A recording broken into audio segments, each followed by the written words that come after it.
Aduh, deg-degan nih. Jadi gini, tadi aku lihat kayak ada orang, sekumpulan orang lah gitu berdoa, melingkar gitu berdoa. Terus tiba-tiba dari atas gitu turun tangga, bukan turun tangga, ada tangga turun sud gitu. Terus dari atas tangga itu ada tangan besar sekali dia turun. Lalu dia tangannya gini, naik anakku katanya gitu. Terus ada yang merespon, satu orang dia berdiri, aku mau Tuhan, dengan sukacita dia lari ke tangga itu terus dia naik. Terus ada lagi satu orang berdiri, tapi pas dia berdiri dia bilang aku mau Tuhan, dia berdiri, tapi di badannya itu banyak sekali bawaannya. Jadi dia mau jalan aja tuh susah, buru-buru dia naik tangga gitu, mau jalan aja dia susah. Terus tangan itu ulurin tangan ke orang ini, terus dia bilang lepaskan bebanmu anakku, baru naik, karena engkau tidak akan bisa naik kalau engkau tidak lepaskan beban itu, kata dia gitu. Terus ada lagi yang lain, kok orang ini diem aja gitu, yang orang satu ini, yang lain lagi. Terus tangan itu sodorin tangannya ke orang yang ini, dia bilang naik anakku. Terus orang ini dengan gemetar dia bilang, aku mau Tuhan, tapi kakiku lemah, dia bilang. Tapi kakiku lemah. Terus dia bilang pegang tanganku. Terus orang itu pegang tangan yang itu, yang besar itu tadi, dia kayak bertumpu gitu, terus dia bangun, terus dia jalan dan dia naik gitu. Terus ada lagi yang lain, dia cuman dia gitu-gitu doang, tapi dia nggak do nothing gitu, nggak berdiri, dia nggak berlari, cuman duduk aja, cuman gitu doang. Udah itu aja sih.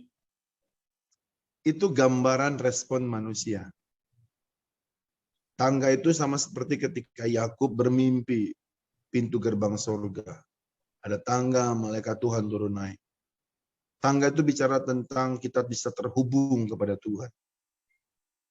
Begitu bergairahnya, begitu bersemangatnya, tapi nggak bisa naik karena ada beban. Di dalam kitab suci ada dua kategori beban. Beban yang Tuhan taruh, Tuhan pikul di pundak kita. Bebanku itu ringan, kuku itu enak. Beban yang Tuhan taruh di dalam pundak manusia adalah bagaimana memiliki tanggung jawab untuk melalui hidup kita banyak jiwa dimenangkan. Makanya Alkitab katakan beritakanlah Injil ke seluruh dunia. Artinya apa? Beban yang Tuhan pikul adalah kematianku. Aku mati di kayu salib. Ketika engkau terus memberitakan Injil supaya kuasa salib itu nyata bagi banyak orang. Itu beban yang Tuhan taruh. Tetapi ada beban yang dipikul manusia. Apa itu beban yang dipikul oleh manusia? Dosa. Dosa masa lalu. Ketika dosa ini terus dipikul, ditaruh di pundak, maka kita nggak akan bisa terhubung dengan sorga. Kita harus lepas dari beban itu.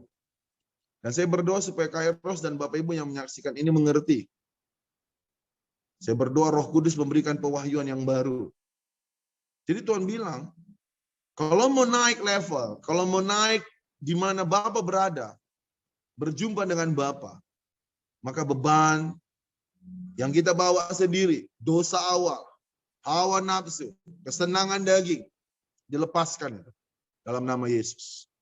Baru yang kedua, tadi apa yang kedua Kak? Selain tangga apa tadi? Tadi yang the nothing itu, yang santai-santai. Yang ketiga dia mau. Yang kedua. Yang kedua tadi yang pakai beban, yang banyak bebannya. Yang ketiga itu dia mau, tapi kakinya lemah, dia nggak bisa gitu. Dia nggak berdiri aja susah, dia kakinya lemah gitu. Terus tangan itu ulurin tangannya, pegang tangan dia. Terus itu naik ke atas. Nah, yang ketiga itu bicara tentang kaki yang lemah, ada Alkitabnya. Kuatkanlah kaki yang lemah. Artinya begini, banyak orang yang sudah hampir putus asa. Hampir sudah tidak mampu lagi mengikuti rencana Tuhan. Mungkin karena frustasi, janji Tuhan bilang pulih. Kenapa aku belum pulih? Nah, ini waktunya tangan-tangan orang yang memperkuat kepercayaannya, mulai memberitakan Injil kepada semua orang. Ini waktunya Injil keselamatan diceritakan kepada banyak orang. Ada amin? Ada amin? Nah, ada tangan yang memegang, ada tangan yang memikul kita. Dan hari ini Tuhan mau bilang kepada Kairos, Tuhan memegang kita dengan tangan kanannya, yang memberikan kepada kita kemenangan yang gilang gemilang. Ini pesan buat kita, ya, bahwa Tuhan menyertai dan ada tangan kanan Tuhan yang memegang saya, Bapak Ibu, semua yang saya kasih di tempat ini, Tuhan pegang kita dengan tangan kanannya. Dan satu hal yang menjadi penghiburan yang Tuhan bilang, Dia menyertai kita sampai kesudahan akhir zaman. Amin. Ada lagi?